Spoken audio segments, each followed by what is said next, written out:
سورۃ المائدہ شروع اللہ کا نام لے کر جو بڑا مہربان نہایت رحم والا ہے۔ اے ایمان والو، اپنے اقراروں کو پورا کرو۔ تمہارے لیے چار پائے جانور جو چرنے والے ہیں حلال کر دیے گئے ہیں، بجز ان کے جو تمہیں پڑھ کر سنائے جاتے ہیں، مگر احرام حج میں شکار کو حلال نہ جاننا۔ اللہ جیسا چاہتا ہے حکم دیتا ہے۔ مومنو، اللہ کے نام کی چیزوں کی بے حرمتی نہ کرنا، اور نہ ادب کے مہینے کی، اور نہ قربانی کے جانوروں کی، اور نہ ان جانوروں کی جو اللہ کی نذر کر دیے گئے ہوں اور جن کے گلوں میں پٹے بندھے ہوں، اور نہ ان لوگوں کی جو عزت کے گھر یعنی بیت اللہ کو جا رہے ہوں اور اپنے پروردگار کے فضل اور اس کی خوشنودی کے طلبگار ہوں۔ اور جب احرام اتار دو تو پھر اختیار ہے کہ شکار کرو، اور لوگوں کی دشمنی کی وجہ سے کہ انہوں نے تم کو عزت والی مسجد سے روکا تھا، تمہیں اس بات پر آمادہ نہ کرے کہ تم ان پر زیادتی کرنے لگو۔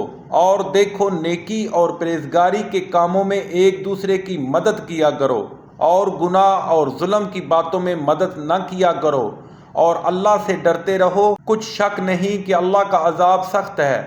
تم پر مرا ہوا جانور اور بہتا لہو اور سور کا گوشت اور جس چیز پر اللہ کے سوا کسی اور کا نام پکارا جائے، اور جو جانور گلا گھٹ کر مر جائے، اور جو چوٹ لگ کر مر جائے، اور جو گر کر مر جائے، اور جو سینگ لگ کر مر جائے، یہ سب حرام ہے۔ اور وہ جانور بھی جس کو درندے پھاڑ کھائیں، مگر جس کو تم مرنے سے پہلے ذبح کر لو، اور وہ جانور بھی جو تھان پر ذبح کیا جائے، اور یہ بھی کہ 500 سے قسمت معلوم کرو۔ یہ سب گناہ کے کام ہیں۔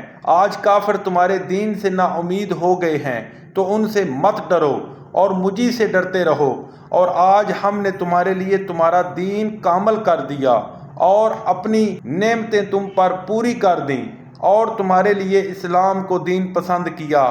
ہاں، جو شخص بھوک میں ناچار ہو جائے بشرطے کہ گناہ کی طرف مائل نہ ہو تو اللہ بخشنے والا مہربان ہے۔ تم سے پوچھتے ہیں کہ کون کون سی چیزیں ان کے لیے حلال ہیں۔ ان سے کہہ دو کہ سب پاکیزہ چیزیں تم کو حلال ہیں، اور وہ شکار بھی حلال ہے جو تمہارے لیے ان شکاری جانوروں نے پکڑا ہو جن کو تم نے سدھا رکھا ہو، اور جس طریق سے اللہ نے تمہیں شکار کرنا سکھایا ہے اس طریق سے تم نے ان کو سکھایا ہو، تو جو شکار وہ تمہارے لیے پکڑ کر رکھیں اس کو کھا لیا کرو، اور شکاری جانوروں کے چھوڑتے وقت اللہ کا نام لے لیا کرو، اور اللہ سے ڈرتے رہو، بے شک اللہ جلد حساب لینے والا ہے۔ آج تمہارے لیے سب پاکیزہ چیزیں حلال کر دی گئی ہیں، اور اہل کتاب کا کھانا بھی تم کو حلال ہے، اور تمہارا کھانا ان کو حلال ہے۔